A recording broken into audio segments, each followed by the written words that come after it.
لگا کوئی ایسی بات نہیں جو باپ کے لیے ماں کے لیے بوجھ کا سبب بنے.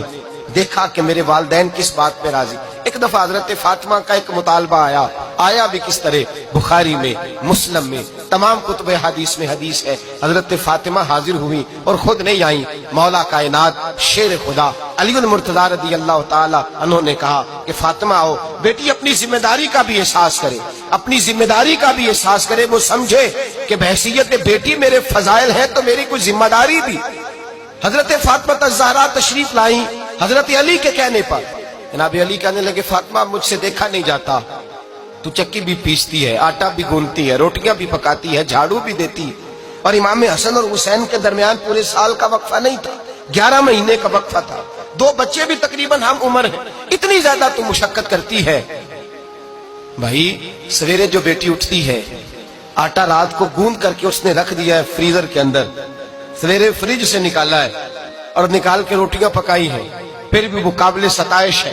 پھر بھی وہ یہ کہتی ہے کہ بڑا مشکل کام ہے یہ, سویرے اٹھنا, افطاری تیاری کرنا اور کھانا پکانا, آدھا گھنٹہ پونا گھنٹہ پہلے اٹھنا پڑتا ہے. ذرا حضرت فاطمہ الزہرا رضی اللہ تعالیٰ عنہ کا معیار زندگی بھی ملاحظہ فرمائیے. شہزادی کونین, سب سے بڑی شہزادی, وہ کتنے بجے اٹھتی ہوں گی جس بی بی نے آٹا بھی خود پیسنا ہے, گھر میں جھاڑو بھی دینا ہے, اور پھر عورتیں کہتی ہیں آٹا گوند کر کے فوراً روٹی نہیں پکائی جاتی, کچھ دیر رکھنا پڑتا ہے, اور اس کو رکھنا ہے, پھر اس کو تیاری کرنا ہے, پھر حضرت مولا علی کو دینا ہے, پھر حسنین کریمین کو دینا ہے.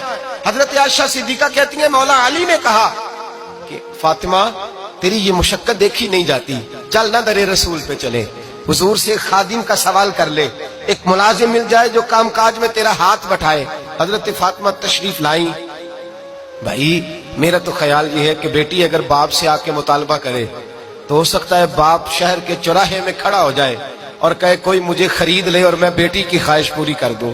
شاید ماں باپ بکنے کو تیار ہو جائے, شاید ماں باپ بکنے کو تیار ہو جائے. اتنا بڑا یہ کام ہوتا ہے. حضرت فاطمہ الزہرا تشریف لائیں اور جناب عائشہ کہتی ہیں ہاتھ کھول کے چھالے دکھائے, ہاتھوں میں پڑے ہوئے چھالے, یا رسول اللہ صلی اللہ علیہ وسلم چکی پیس کے چھالے پڑ گئے, ایک غلام مل جائے. میرے نبی پاک نے کیا فرمایا؟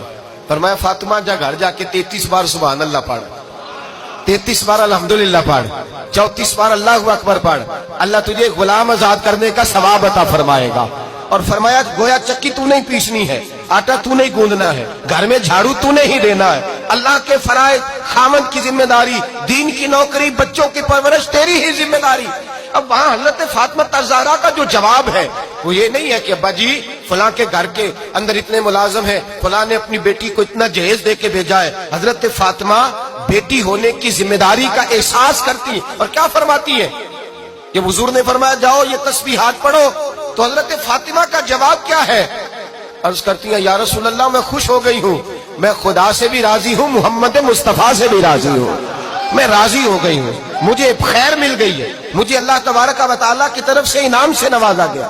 بیٹی ذمہ داری کا بھی احساس کرے, وہ افکار, نظریات, باپ کی عزت, اس کا پاس, اس کا لحاظ بھی کرے. یہ یاد رکھے بیٹی جب تک اپنے ماں باپ کے افکار کا, عزت کا, اقوال کا خیال رکھے گی اور ان کی پہنچ کے مطابق چلے گی, گویا اس نے ذمہ داری کا احساس. اور بیٹی خدمت کرنے کی کوشش کرے, بالخصوص اپنی والدہ کے حوالے سے, بالخصوص والد کے حوالے سے وہ احساسات پیدا کرے. اسے جتنا بھی موقع میسر آئے, جتنی بھی اسے اللہ تبارک و تعالیٰ توفیق دے, وہ اپنے ماں باپ کی خدمت کرے.